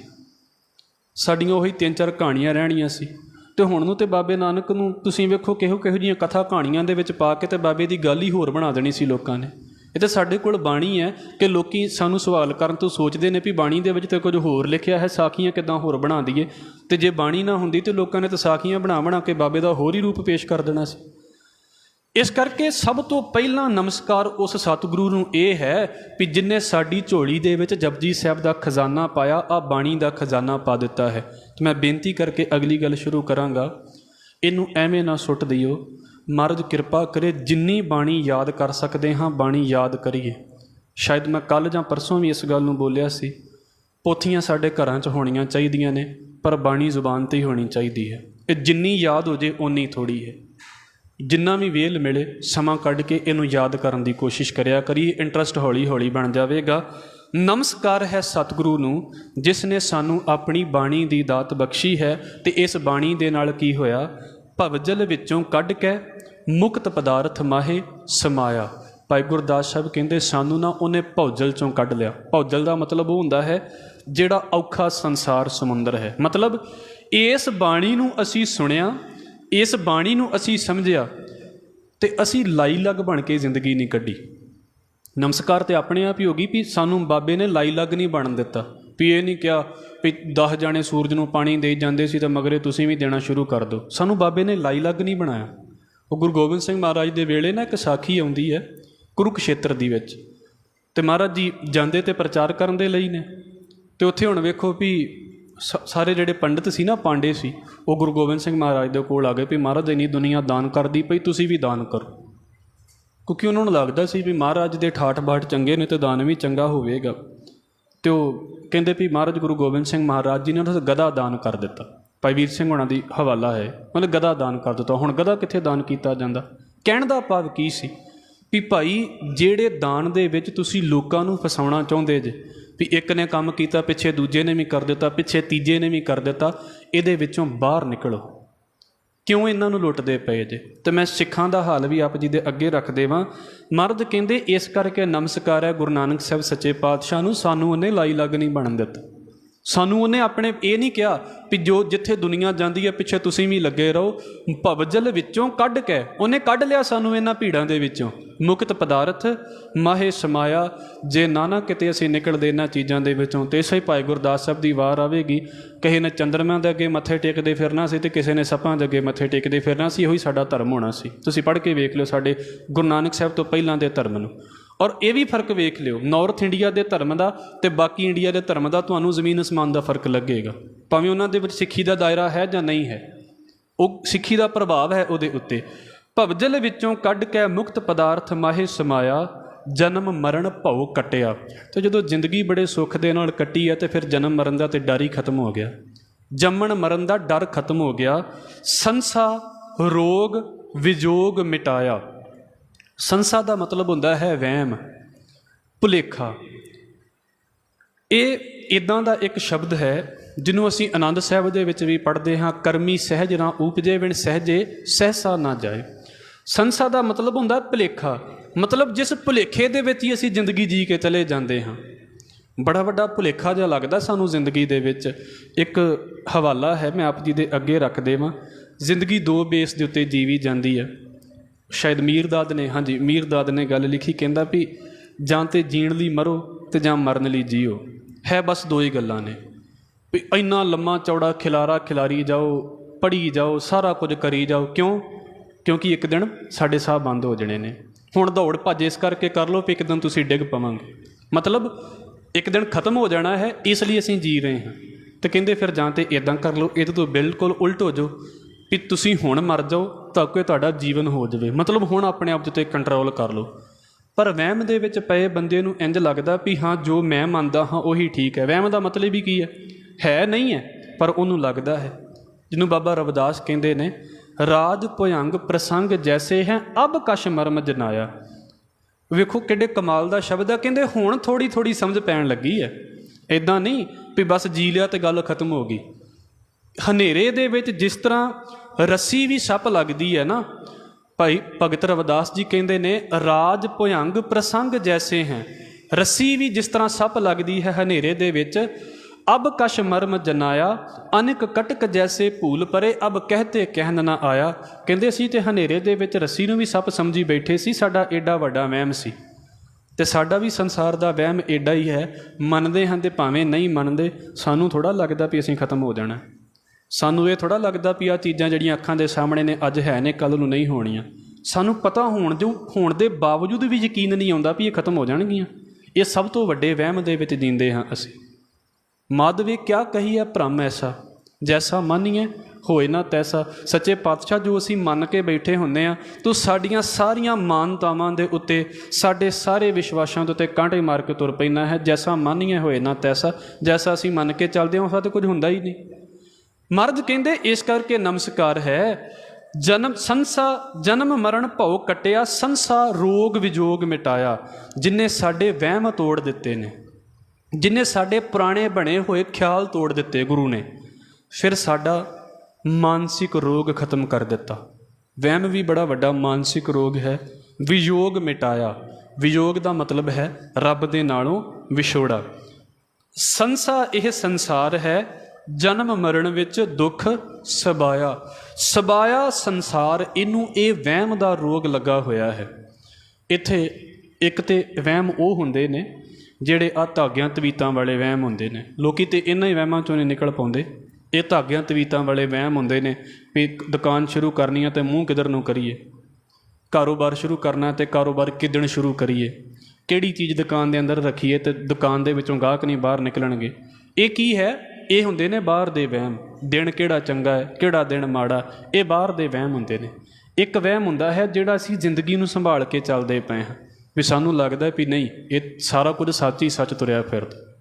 ਹਜ਼ੂਰ ਕਹਿੰਦੇ ਮਹਾਰਾਜ ਦੇ ਨੂੰ ਸਾਡੀ ਇਸ ਕਰਕੇ ਨਮਸਕਾਰ ਹੈ। ਸਾਰਾ ਸੰਸਾਰ ਜਨਮ ਮਰਨ ਦੇ ਵਿੱਚ ਦੁੱਖ ਉਠਾਉਂਦਾ ਪਿਆ ਹੈ, ਸਾਰਾ ਸੰਸਾਰ ਸੰਸੇ ਦੇ ਵਿੱਚ ਹੈ। ਮਹਾਰਾਜ ਨੇ ਕਿਰਪਾ ਕਰਕੇ ਸਾਨੂੰ ਕੱਢ ਲਿਆ ਹੈ। ਜਮ ਦੰਡ ਸਿਰੋਂ ਨਾ ਉਤਰੈ। ਸੰਸੇ ਦੇ ਵਿੱਚ, ਵਹਿਮਾਂ ਦੇ ਵਿੱਚ ਜੀਂਦੇ ਹੋਏ ਬੰਦੇ ਨੂੰ ਮੌਤ ਦਾ ਡਰ ਨਹੀਂ ਉਹਦੇ ਸਿਰ ਤੋਂ ਉਤਰਦਾ। ਜਮ ਦੰਡ ਸਿਰੋਂ ਨਾ ਉਤਰੈ, ਸਾਕਤ ਦੁਰਜਨ ਜਨਮ ਗਵਾਇਆ। ਸਾਕਤ ਬੰਦੇ ਨੇ, ਰੱਬ ਨਾਲੋਂ ਟੁੱਟੇ ਬੰਦੇ ਨੇ, ਮਾੜੀ ਮੱਤ ਲੈਣ ਵਾਲੇ ਬੰਦੇ ਨੇ ਆਪਣੀ ਜ਼ਿੰਦਗੀ ਬਰਬਾਦ ਕਰ ਲਈ ਹੈ, ਜ਼ਿੰਦਗੀ ਗਵਾ ਲਈ ਹੈ। ਔਰ ਤੁਸੀਂ ਖੁਦ ਵੇਖ ਲਓ ਆਪਣੇ ਆਪ ਦੇ ਨੇੜੇ ਤੇੜੇ ਜ਼ਿੰਦਗੀਆਂ ਨੂੰ, ਅਤੇ ਕੀ ਹੈ ਜ਼ਿੰਦਗੀ ਇਹ? ਆ ਗਏ, ਖਾ ਪੀ ਲਿਆ, ਥੋੜ੍ਹਾ ਬਹੁਤਾ ਕਮਾ ਲਿਆ, ਥੋੜ੍ਹਾ ਜੋੜ ਲਿਆ, ਥੋੜ੍ਹਾ ਗਵਾ ਲਿਆ, ਅਤੇ ਬਸ ਇਹੋ ਕੁਝ ਕਰਕੇ ਤੇ ਜ਼ਿੰਦਗੀ ਖਤਮ ਕਰ ਲਈ। ਜਨਮ ਗਵਾਉਣ ਵਾਲੀ ਗੱਲ ਹੈ, ਇਹਦੇ ਵਿੱਚੋਂ ਕੁਝ ਵੀ ਨਹੀਂ ਹੈ। ਜਿਹਨੂੰ ਗੁਰੂ ਅਰਜਨ ਸਾਹਿਬ ਮਹਾਰਾਜ ਕਹਿੰਦੇ, ਇਹੋ ਜੁਗਤ ਬਿਹਾਨੇ ਕਈ ਜਨਮ, ਇੱਕ ਨਹੀਂ, ਇਹੋ ਜਿਹੀਆਂ ਕਈ ਜ਼ਿੰਦਗੀਆਂ ਬਰਬਾਦ ਕਰ ਲਈਆਂ। ਇਹ ਕਿਤੇ ਖੇਡ ਹੈ? ਅਸੀਂ ਕਿਤੇ ਇਹਨੂੰ ਇੱਦਾਂ ਸਮਝ ਕੇ ਵੇਖੀਏ ਤਾਂ ਤੁਸੀਂ ਵੇਖੋਗੇ ਵੀ ਸਾਨੂੰ ਇੰਝ ਲੱਗਦਾ ਹੋਵੇ ਵੀ ਬੜੀਆਂ ਕਮਾਈਆਂ ਨੂੰ ਮਾਣ ਮਿਲਦਾ ਪਿਆ ਹੈ। ਕੋਈ ਮਾਣ ਨਹੀਂ ਮਿਲਦਾ ਇਹਨਾਂ ਚੀਜ਼ਾਂ ਨੂੰ, ਕੋਈ ਕੁਝ ਵੀ ਨਹੀਂ ਹੈ। ਇਹ ਬੇਕਾਰ ਦੀਆਂ ਗੱਲਾਂ ਨੇ ਸਾਰੀਆਂ। ਇਸ ਕਰਕੇ ਸਾਕਤ ਦੁਰਜਨ ਜਨਮ ਗਵਾਇਆ, ਭਾਈ ਇਹ ਜਨਮ ਗਵਾਚ ਨਾ ਜਾਵੇ। ਮਹਾਰਾਜ ਨੇ ਸਾਡੇ ਉੱਤੇ ਇੰਨੀ ਬਖਸ਼ਿਸ਼ ਕੀਤੀ ਕਿ ਸਾਕਤ ਜਨਮ ਗਵਾ ਲੈਂਦਾ ਹੈ। ਮਹਾਰਾਜ ਨੇ ਕਿਰਪਾ ਕੀਤੀ ਹੈ, ਸਾਡਾ ਜਨਮ ਨਹੀਂ ਗਵਾਚਾ। ਹਜ਼ੂਰ ਕਹਿੰਦੇ ਨੇ, ਚਰਨ ਗਹੇ ਗੁਰਦੇਵ ਦੇ, ਜਿਨ੍ਹਾਂ ਬੰਦਿਆਂ ਨੇ ਸਤਿਗੁਰੂ ਦੇ ਚਰਨ ਪਕੜੇ ਨੇ, ਭਾਵ ਜਿਹੜੇ ਬੰਦੇ ਗੁਰੂ ਦੀ ਸਿੱਖਿਆ ਦੇ ਉੱਤੇ ਚੱਲੇ ਨੇ, ਸਤ ਸ਼ਬਦ ਦੇ ਮੁਕਤ ਕਰਾਇਆ। ਗੁਰੂ ਨੇ ਉਹਨਾਂ ਨੂੰ ਆਪਣਾ ਸ਼ਬਦ ਦਿੱਤਾ ਹੈ। ਵਾਹਿਗੁਰੂ ਬਖਸ਼ ਲਵੇ। ਮੈਂ ਆਪ ਜੀ ਦੇ ਅੱਗੇ ਫਿਰ ਬੇਨਤੀ ਕਰ ਦੇਵਾਂ, ਸਮੇਤ ਮੇਰੇ ਹਜ਼ਾਰਾਂ ਸਾਲ ਗੁਰਦੁਆਰੇ ਆਉਂਦੇ ਰਹੀਏ, ਅਤੇ ਹਜ਼ਾਰਾਂ ਸਾਲ ਮੈਂ ਇਹ ਵੀ ਕਹਿ ਦੇਵਾਂ, ਜਦੋਂ ਤੱਕ ਗੁਰੂ ਦਾ ਸ਼ਬਦ ਅਸੀਂ ਕੰਨ ਦੇ ਵਿੱਚ ਨਹੀਂ ਨਾ ਪਾਵਾਂਗੇ ਵੀ ਗੁਰੂ ਕਹਿੰਦਾ ਕੀ ਹੈ ਅਤੇ ਸਾਨੂੰ ਕਰਨਾ ਕੀ ਚਾਹੀਦਾ ਹੈ, ਬੈਠੇ ਰਹੀਏ। ਬੈਠੇ ਰਹਿਣ ਦੇ ਨਾਲ ਕੀ ਹੁੰਦਾ? ਬੈਠੇ ਰਹੋ ਸਾਰਾ ਦਿਨ। ਸਮੇਤ ਮੇਰੇ ਮੈਂ ਆਪਣੇ ਆਪ ਨੂੰ ਪਹਿਲਾਂ ਵਿੱਚ ਰੱਖਦਾ ਹਾਂ। ਜਦੋਂ ਤੱਕ ਸਾਡੀ ਸ਼ਬਦ ਦੇ ਨਾਲ ਸਾਂਝ ਨਹੀਂ ਪੈਂਦੀ, ਸਾਡੀ ਗੁਰੂ ਨਾਨਕ ਨਾਲ ਸਾਂਝ ਪੈ ਹੀ ਨਹੀਂ ਸਕਦੀ। ਇਸ ਕਰਕੇ ਮਹਾਰਾਜ ਕਹਿੰਦੇ ਨੇ, ਜਿਨ੍ਹਾਂ ਨੇ ਗੁਰੂ ਦੇ ਚਰਨ ਪਕੜੇ ਨੇ, ਗੁਰੂ ਦੀ ਸਿੱਖਿਆ ਨੂੰ, ਗੁਰੂ ਦੀ ਬਾਣੀ ਨੂੰ ਸੁਣਿਆ ਹੈ, ਸਤ ਸ਼ਬਦ ਦੇ ਮੁਕਤ ਕਰਾਇਆ। ਗੁਰੂ ਨੇ ਉਹਨਾਂ ਨੂੰ ਆਪਣਾ ਸ਼ਬਦ ਦੇ ਕੇ ਤੇ ਪਾਰ ਲੰਘਾ ਦਿੱਤਾ ਹੈ। ਗੁਰੂ ਦੇ ਕੋਲ ਸ਼ਬਦ ਹੈ ਪਾਰ ਕਰਾਉਣ ਦੇ ਲਈ। ਭਾਉ ਭਗਤ ਗੁਰਪੁਰਬ ਕਰ। ਫਿਰ ਉਹ ਕੀ ਕਰਦੇ ਨੇ ਸਿੱਖ, ਜਿਨ੍ਹਾਂ ਨੂੰ ਮਹਾਰਾਜ ਨੇ ਆਪਣਾ ਸ਼ਬਦ ਦੇ ਦਿੱਤਾ ਹੈ? ਉਹ ਗੁਰਪੁਰਬ ਕਰਦੇ ਨੇ। ਗੁਰਪੁਰਬ ਦਾ ਮਤਲਬ ਹੁੰਦਾ ਹੈ ਗੁਰੂ ਦੇ ਸੰਬੰਧੀ ਦਿਹਾੜੇ। ਜਿੱਦਾਂ ਪ੍ਰਕਾਸ਼ ਪੁਰਬ ਦੀ ਆਪਾਂ ਗੱਲ ਕਰਦੇ ਹਾਂ, ਕੋਈ ਵੀ ਪੁਰਬ ਜੋ ਗੁਰੂ ਦੇ ਨਾਲ ਸੰਬੰਧਿਤ ਹੋਵੇ, ਗੁਰਤਾ ਗੱਦੀ ਦਿਵਸ ਨੇ, ਜਾਂ ਇਸ ਤੋਂ ਇਲਾਵਾ ਜਿਹੜੇ ਹੁੰਦੇ ਨੇ ਜੋਤੀ ਜੋਤ ਦਿਵਸ ਹੁੰਦੇ ਨੇ, ਗੁਰੂ ਸਾਹਿਬ ਦੇ ਪ੍ਰਕਾਸ਼ ਪੁਰਬ ਹੁੰਦੇ ਨੇ। ਗੁਰੂਆਂ ਦੇ ਨਾਲ ਸੰਬੰਧਿਤ ਜਿਹੜੇ ਪੁਰਬ ਨੇ, ਦਿਹਾੜੇ ਨੇ ਜਿਹੜੇ, ਉਹ ਸਿੱਖ ਬੜੇ ਪਿਆਰ ਦੇ ਨਾਲ ਮਨਾਉਂਦੇ ਨੇ। ਭਾਉ ਭਗਤ, ਇੱਕ ਤਾਂ ਪਿਆਰ ਦੀ ਭਗਤੀ ਕਰਦੇ ਨੇ। ਇੱਕ ਸ਼ਾਇਦ ਹਾਂਜੀ ਆਨੰਦ ਸਾਹਿਬ ਦੇ ਵਿੱਚ ਅਸੀਂ ਵਿਚਾਰ ਕੀਤੀ ਸੀ, ਉਹ ਪੌੜੀ ਸੀ ਇਸ ਪਾਸੇ ਤੋਂ, ਮਨ ਚਾਉ ਭਇਆ ਪ੍ਰਭ ਆਗਮ ਸੁਣਿਆ, ਹਰ ਮੰਗਲ ਗਾਉ ਸਖੀ ਗ੍ਰਹਿ ਮੰਦਰ ਬਣਿਆ। ਗੁਰਪੁਰਬ ਦਿਨ ਸਾਰੇ ਇੱਕੋ ਜਿਹੇ ਹੁੰਦੇ ਨੇ, ਪਰ ਅਸਲ ਦੇ ਵਿੱਚ ਜਿਸ ਦਿਨ ਗੁਰਪੁਰਬ ਹੁੰਦਾ ਹੈ ਨਾ, ਉਸ ਦਿਨ ਸਾਡੇ ਮਨ ਦੇ ਵਿੱਚ ਇੱਕ ਖਿੱਚ ਹੁੰਦੀ ਹੈ, ਸਾਡੇ ਮਨ ਦੇ ਵਿੱਚ ਇੱਕ ਖਿਆਲ ਹੁੰਦਾ ਹੈ। ਸ਼ਹੀਦੀ ਗੁਰੂ ਅਰਜਨ ਸਾਹਿਬ ਸੱਚੇ ਪਾਤਸ਼ਾਹ ਜੀ ਦੀ ਸਾਨੂੰ ਸਾਰਿਆਂ ਨੂੰ ਯਾਦ ਹੈ, ਪਰ ਜਿੱਦਣ ਉਹ ਸ਼ਹੀਦੀ ਦਿਹਾੜੇ ਆਉਂਦੇ ਨੇ, ਉਦਣ ਅਸੀਂ ਖਾਸ ਤੌਰ ਦੇ ਉੱਤੇ ਉਹਨਾਂ ਨੂੰ ਯਾਦ ਕਰਦੇ ਹਾਂ। ਇੱਕ ਭਾਵਨਾ ਸਾਡੇ ਅੰਦਰ ਚੱਲਦੀ ਹੈ। ਇਸ ਕਰਕੇ ਪਿਆਰ ਦੇ ਨਾਲ ਗੁਰਪੁਰਬ ਕਰਨੇ। ਮਹਾਰਾਜ ਸਾਡੇ ਅੰਦਰ ਇਹ ਬਣਾਈ ਰੱਖੇ, ਜਿੱਥੇ ਜਿੱਥੇ ਵੀ ਸਿੱਖ ਕਾਇਮ ਨੇ, ਗੁਰੂ ਨਾਨਕ ਸਾਹਿਬ ਦੇ ਪੁੱਤਰ ਕਾਇਮ ਨੇ, ਮਹਾਰਾਜ ਗੁਰਪੁਰਬ ਦੀ ਦਾਤ ਦੇਵੇ। ਜਿਨ੍ਹਾਂ ਨੂੰ ਸਤਿਗੁਰੂ ਭਾਈ ਗੁਰਦਾਸ ਸਾਹਿਬ ਕਹਿੰਦੇ ਨੇ ਵੀ ਜਿਨ੍ਹਾਂ ਨੂੰ ਸਤਿਗੁਰੂ ਸ਼ਬਦ ਦੀ ਦਾਤ ਦਿੰਦਾ ਹੈ ਨਾ, ਉਹ ਪਿਆਰ ਦੀ ਭਗਤੀ ਕਰਦੇ ਨੇ। ਮੈਂ ਵੇਖਦਾ ਪਿਆ ਸੀ, ਕਸ਼ਮੀਰ ਦੇ ਕੁਝ ਕੁ ਸਿੱਖ ਨਾ ਬੈਠ ਕੇ 6-7 ਜਾਣੇ ਸੀ, ਅਤੇ ਸੁਖਮਨੀ ਸਾਹਿਬ ਦੀ ਬਾਣੀ ਦਾ ਜਾਪ ਕਰਦੇ ਪਏ ਨੇ, ਗੁਰੂ ਅਰਜਨ ਸਾਹਿਬ ਮਹਾਰਾਜ ਜੀ ਦੇ ਸ਼ਹੀਦੀ ਦਿਹਾੜੇ ਨੂੰ ਮੁੱਖ ਰੱਖਦੇ ਹੋਏ। ਇਹ ਪਹਾੜਾਂ ਦੇ ਵਿੱਚ ਬੈਠੇ ਨੇ, ਬੜੇ ਆਨੰਦ ਦੇ ਨਾਲ ਮਹਾਰਾਜ ਦੀ ਬਾਣੀ ਦਾ ਜਾਪ ਕਰਦੇ ਪਏ ਨੇ। ਇਹ ਕੀ ਹੈ? ਪਿਆਰ ਦੀ ਭਗਤੀ। ਜਿਨ੍ਹਾਂ ਨੂੰ ਮਹਾਰਾਜ ਨੇ ਸ਼ਬਦ ਦੇ ਦਿੱਤਾ, ਉਹਨਾਂ ਨੇ ਇਹ ਥੋੜ੍ਹਾ ਵੇਖਣਾ ਵੀ ਕਿਹੜੀ ਬਿਲਡਿੰਗ 'ਚ ਬੈਠਣਾ ਅਤੇ ਕਿੱਥੇ ਨਹੀਂ ਬੈਠਣਾ। ਉਹ ਜਿੱਥੇ ਬੈਠੇ ਉਹਨਾਂ ਦਾ ਉੱਥੇ ਗੁਰਪੁਰਬ ਮਨਾ ਲਿਆ। ਇਸ ਕਰਕੇ ਜਿਨ੍ਹਾਂ ਨੂੰ ਗੁਰੂ ਨੇ ਸ਼ਬਦ ਦਿੱਤਾ ਹੈ, ਹਜ਼ੂਰ ਭਾਈ ਗੁਰਦਾਸ ਸਾਹਿਬ ਕਹਿੰਦੇ ਨੇ, ਭਾਉ ਭਗਤ ਗੁਰਪੁਰਬ ਕਰ, ਨਾਮਦਾਨ ਇਸ਼ਨਾਨ ਦ੍ਰਿੜਾਇਆ। ਨਾਮਦਾਨ ਅਤੇ ਇਸ਼ਨਾਨ ਉਹ ਦ੍ਰਿੜ ਕਰਦੇ ਨੇ। ਫਿਰ ਇੱਕ ਤਾਂ ਪਿਆਰ ਦੀ ਭਗਤੀ ਕਰਦੇ ਨੇ। ਉਹਨਾਂ ਦੀ ਭਗਤੀ ਦੇ ਵਿੱਚ ਖਿਝ ਨਹੀਂ ਹੈ, ਉਹਨਾਂ ਦੀ ਭਗਤੀ ਦੇ ਵਿੱਚ ਸਾੜਾ ਨਹੀਂ ਹੈ, ਈਰਖਾ ਨਹੀਂ ਹੈ। ਉਹਨਾਂ ਦੀ ਭਗਤੀ ਦੇ ਵਿੱਚ ਨਾ ਪਿਆਰ ਹੈ। ਅਤੇ ਫਿਰ ਨਾਲ ਕੀ ਹੈ? ਨਾਮਦਾਨ ਇਸ਼ਨਾਨ ਦ੍ਰਿੜ ਕੀਤਾ ਹੈ ਉਹਨਾਂ ਨੇ। ਆਹ 3 ਗੱਲਾਂ ਨੇ ਜਿੱਥੇ ਅਸੀਂ ਗੁਰਮਤਿ ਦਾ ਬੇਸਿਕ ਪੜ੍ਹਦੇ ਹਾਂ ਨਾ, ਕਿਰਤ ਕਰੋ, ਨਾਮ ਜਪੋ ਅਤੇ ਵੰਡ ਛਕੋ। ਇਹ ਨਾਮਦਾਨ ਇਸ਼ਨਾਨ ਇੱਥੇ ਆ ਜਾਂਦਾ ਹੈ ਸਾਡਾ। ਨਾਮ ਦਾ ਮਤਲਬ ਕੀ ਹੈ? ਭਾਈ ਆਪਣੀ ਆਤਮਿਕ ਉੱਨਤੀ, ਆਪਣੀ ਆਤਮਿਕ ਤਰੱਕੀ। ਜਿੰਨਾ ਵੀ ਬਾਣੀ ਨੂੰ ਪੜ੍ਹਿਆ ਜਾਵੇ, ਜਿੰਨੀ ਵੀ ਆਤਮਿਕ ਤੌਰ ਦੇ ਉੱਤੇ ਸਾਡੀ ਤਰੱਕੀ ਹੋ ਜਾਵੇ, ਓਨੀ ਥੋੜ੍ਹੀ ਹੈ। ਬਾਣੀ ਦੇ ਨਾਲ ਜੁੜੀਏ, ਸ਼ਬਦ ਦੇ ਨਾਲ ਜੁੜੀਏ। ਇਹ ਸਾਡਾ ਨਾਮ ਜਪਣਾ ਹੈ। ਆਪ ਜੀ ਘਰ ਦੇ ਵਿੱਚ ਬੈਠੇ ਪਾਠ ਕਰ ਲੈਂਦੇ ਜੇ, ਇਹ ਨਾਮ ਜਪਣਾ ਹੈ। ਗੁਰਦੁਆਰੇ ਆ ਕੇ ਪਾਠ ਕਰ ਲੈਂਦੇ ਜੇ, ਇਹ ਨਾਮ ਜਪਣਾ ਹੈ। ਨਾਮ ਤੋਂ ਅਗਲਾ ਲਫ਼ਜ਼ ਹੈ ਫਿਰ ਦਾਨ। ਦਾਨ ਦਾ ਵੈਸੇ ਲਫ਼ਜ਼ ਅਰਥ ਜਿਹੜਾ ਬਾਹਰ ਹੈ ਉਹ ਤਾਂ ਇਹੋ ਹੀ ਹੈ ਨਾ ਵੀ ਦਾਨ ਕਰਨਾ, ਕਿਸੇ ਨੂੰ ਕੋਈ ਚੀਜ਼ ਦੇ ਦੇਣੀ। ਸਾਡਾ ਦਾਨ ਦਾ ਭਾਵ ਇਹ ਹੈ ਵੀ ਅਸੀਂ ਪਹਿਲੀ ਗੱਲ ਤਾਂ ਅਸੀਂ ਭੇਟਾਂ ਵਾਲੇ ਪਾਸੇ 'ਤੇ ਉੱਤੇ ਹਾਂ। ਵੱਡੇ ਨੂੰ ਭੇਟ ਕੀਤਾ ਜਾਂਦਾ ਹੈ ਅਤੇ ਨਾਲੇ ਅਸੀਂ ਵੰਡ ਛਕੋ ਦੇ ਸਿਧਾਂਤ 'ਤੇ ਚੱਲਦੇ ਹਾਂ। ਪਰ ਇੱਥੇ ਦਾਨ ਦਾ ਭਾਵ ਹੈ ਭਾਈ ਦੂਜਿਆਂ ਦੇ ਵਿੱਚ ਵੰਡਣ ਦਾ ਸੁਭਾਅ। ਅੱਗੇ ਭਾਈ ਗੁਰਦਾਸ ਸਾਹਿਬ ਦੀ ਵਾਰ ਇਸ ਪਾਸੇ ਤੋਂ ਆਵੇਗੀ। ਜੋ ਅਸੀਂ ਨਾਮ ਜਪ ਕੇ ਆਪਣੇ ਅੰਦਰ ਇਕੱਠਾ ਕਰ ਲਿਆ ਹੈ, ਜੇ ਸਾਨੂੰ ਗੁਰੂ ਨਾਨਕ ਦੀ ਕੋਈ ਗੱਲ ਪਤਾ ਲੱਗ ਗਈ ਹੈ, ਸਿੱਖੀ ਦੀ ਕੋਈ ਗੱਲ ਪਤਾ ਲੱਗ ਗਈ ਹੈ, ਪਹਿਲਾਂ ਤਾਂ ਉਹਨੂੰ ਆਪਣੇ ਅੰਦਰ ਧਾਰਨ ਕਰੀਏ ਅਤੇ ਫਿਰ ਉਹਦਾ ਦਾਨ ਵੀ ਦੂਜਿਆਂ ਨੂੰ ਵੀ ਕਰੀਏ।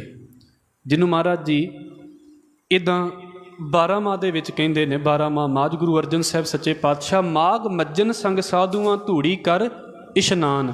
ਵੀ ਸਾਧੂਆਂ ਦੀ ਧੂੜੀ ਦੇ ਵਿੱਚ ਇਸ਼ਨਾਨ ਕਰ, ਮਤਲਬ ਉਹਨਾਂ ਦੀਆਂ ਗੱਲਾਂ ਸੁਣ। ਉਹ ਕੀ ਕਹਿੰਦੇ ਨੇ ਅਤੇ ਨਾਲ ਕੀ ਹੈ, ਹਰ ਕਾ ਨਾਮ ਧਿਆਏ ਸੁਣ ਸਭਨਾਂ ਨੂੰ ਕਰ ਦਾਨ।